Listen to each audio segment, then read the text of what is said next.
Okay, so we're back in the admin area. I'm just going to head over to Canva and I'm just going to tweak a couple of the colors.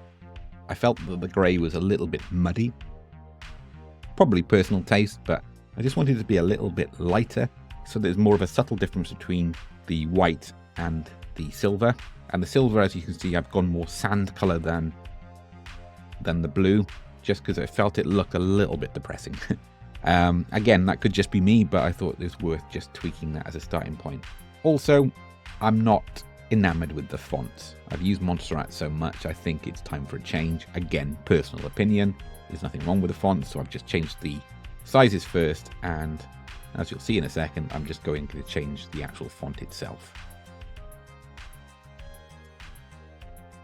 When we're building websites, we're often spending quite a bit of time just fussing and fine-tuning the font sizes, because of course this is not only important from the homepage, but it's also important for other pages as well.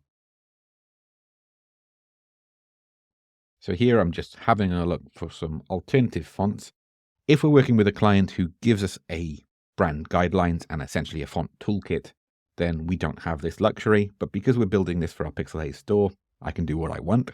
And I've decided to go down the route of choosing Europa, not just for the main headings, but as you'll see in a moment, also for the paragraph font as well, for consistency. Once I've changed the fonts, the base size of different fonts will be different. So therefore, I've had to just increase the font size for Europa because it's by default a smaller font than Montserrat.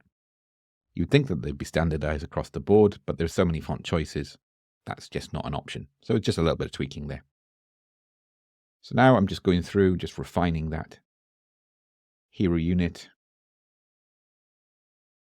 As you can see, I'm saving regularly. That's very important.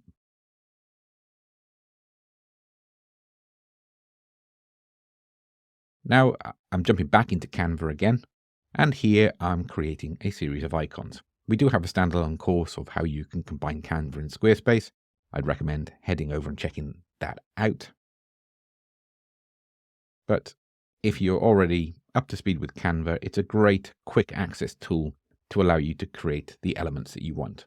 Of course, if you are proficient at Illustrator and you're an illustrator yourself, you can of course create your own elements and then save them either as SVG files or as PNGs. In Squarespace, we tend to use PNGs just because it's much easier to manage. SVGs at the moment still need to be uploaded in code blocks, which isn't available on the cheapest hosting plan with Squarespace, and it's just a little bit fiddlier to set up. It is possible though. So I'm just creating icons for each of the sectors.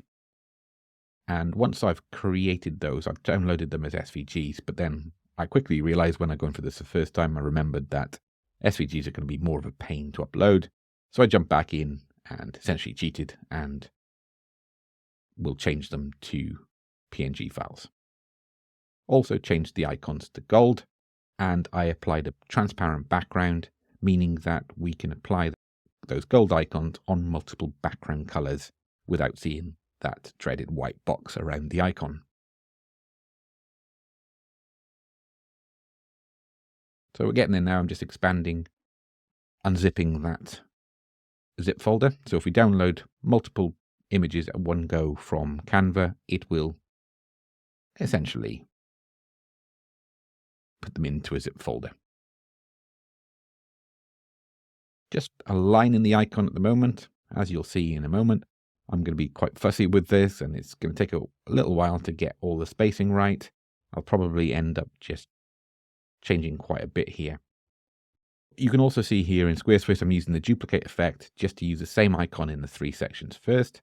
This just gives me an idea of positioning and structure, but you can also see, hopefully at this stage, just how much better it looks by having real icons in there than the gold squares. So in the last part where we used them as blocks, I wouldn't show a client until the icons are in place, because you only get one chance to make a first impression, and I want to make sure that first impression is spot on. So now I'm just heading into ChatGPT and asking it to provide me with essentially the starting sentences for each of them. It's provided me more than I wanted, so I'm just asking for a sentence of each, of which ChatGPT's just crashed or choose an error, so it's just a case of press refresh. And now it's giving me a sentence. At this point, it's having a look at it to make sure that the sentence isn't too long for that block.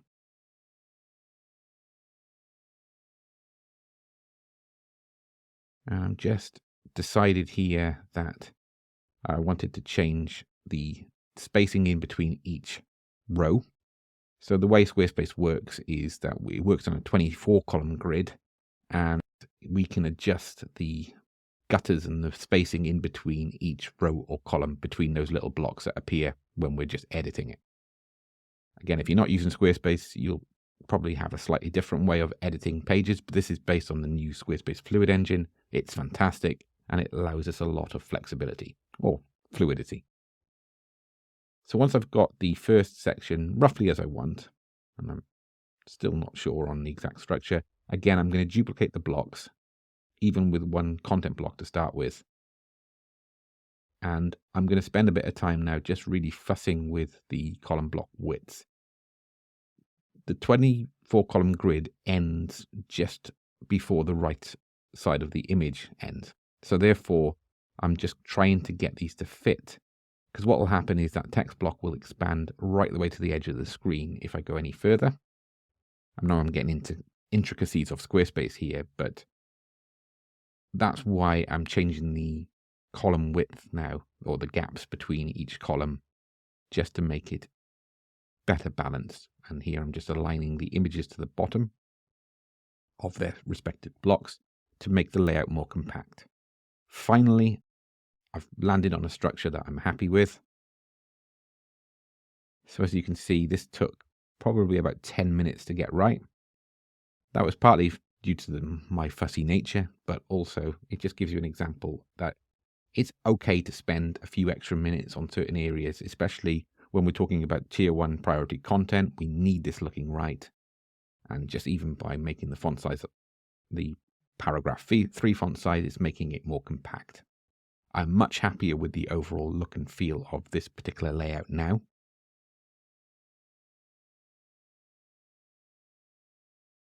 And so now I can start bringing the rest of the content in. I can't remember if I mentioned in the last chapter, but I really wasn't happy with the finish and the polish of the website, even though I was content that we'd delivered most of the structure and we're still on track with the brief. Okay, so I think that's enough editing on that section. Just have a quick look at some of the other areas. By tweaking the font now, it's just looking a little bit neater and a little bit slicker in place. So now we can switch over to mobile view. So Squarespace provides a really nice flexible mobile view option. So the sizes and the restructuring that I'm doing here will not affect the desktop size. But as you can see, by default, it hasn't really understood what I need. So I'm having to go through and resize various aspects. Squarespace has a nice feature that once I've done this once, I can actually save that section as a favorite. So if I need to create that same visual structure on other pages, it's important to get it sorted on mobile first before we save it as a favorite, but also then it just means that we can rapid prototype our website process. When we're talking about something to make this website look wholly unique, it's really that hero unit is what we're focusing on here. A lot of the rest of the structure of the site will be reassuring. It'll be comfortably familiar, but I just wanted this one section to really stand out, to have a nice level of impact.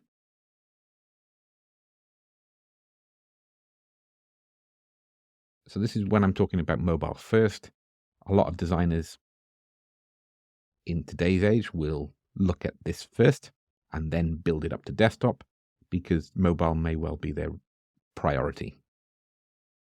But as long as you treat each layout with respect, so desktop or mobile, and of course you've got tablet, you've got smaller screens, you've got ultra wide screens as well to take into account.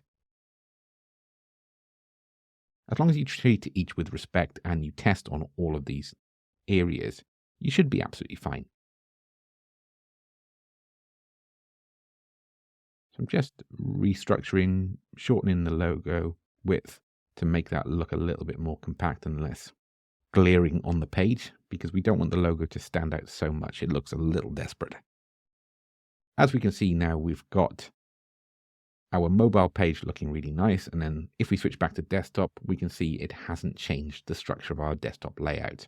Squarespace block. It's a real thing. You have to leave in an hour, yet you're staring at a blank screen. The deadline will come and go once again.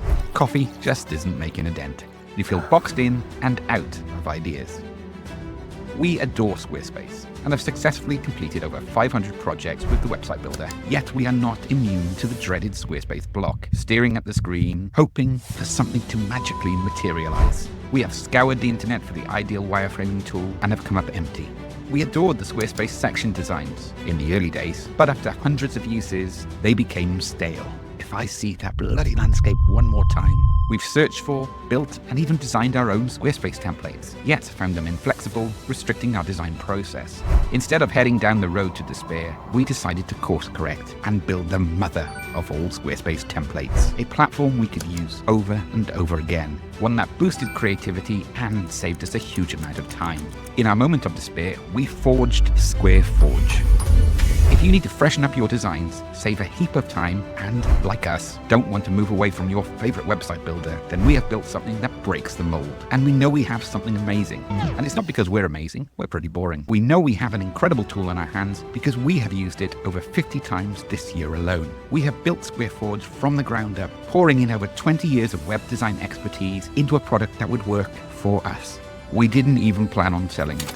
SquareForge has saved us over 40% of our build time and ensures no website looks the same. But it's time to say goodbye to Squarespace Block and hello to SquareForge. Let's build great big things.